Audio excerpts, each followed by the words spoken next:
science and research, they often think of microscopes and laboratories, but a lot of research is done by just observing some pretty amazing animals. Our discovery is all about dolphins today and their role in the ocean's food web. And helping us on the dock, we have Leonora, and she's going to help to introduce us to the dolphins in a way researchers often get to see them out in the ocean. So are you ready to meet some dolphins? Look to the sky. That is Spinnaker. Now Spinnaker, he is the only male dolphin in the habitat. He is a pretty phenomenal leaper. But not to be outdone by our two females. This is Helen and Hannah.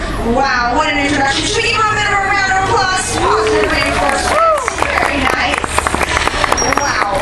Now leaves like that can really only come from a dolphin. There's 43 species of dolphin and porpoise worldwide. You can find up to a dozen of them right here off the coast of British Columbia. So our first job today is to figure out what species we're looking at.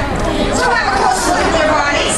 You might notice that very torpedo-shaped body, the large hooked dorsal fin on their back, and the very distinctive coloration pattern of black, gray, and white.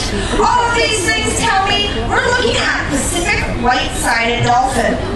Now, as their name suggests, they can be found in the Pacific, more specifically the North Pacific, all the way from northern Mexico up the coast to Alaska and across the ocean to the coast of Japan. And Pacific white-sided dolphins, they're known for being very fast, very social, and incredibly acrobatic. They're actually considered to be, wow, one of the most acrobatic species of dolphin in the world.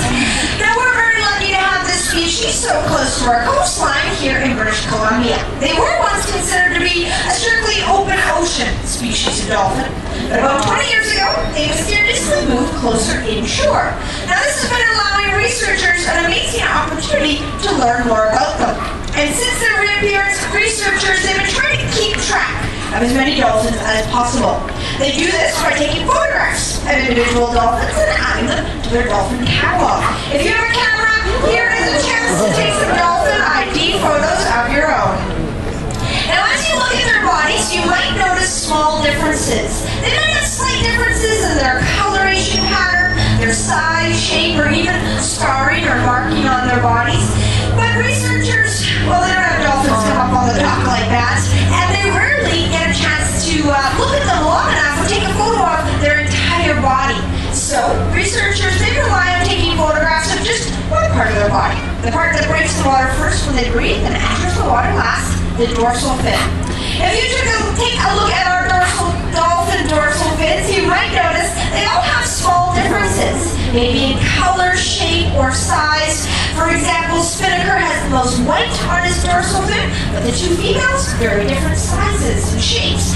So it's kind of like our fingerprint right out there in the open. Every dolphin dorsal fin is slightly different than the one beside it. Well, we learned a little bit more about this species and where it lives, but let's look at its role in the ocean's food web. Now, food webs, they're made up of predators and prey. We'll start with the predator side of things first. If you get the opportunity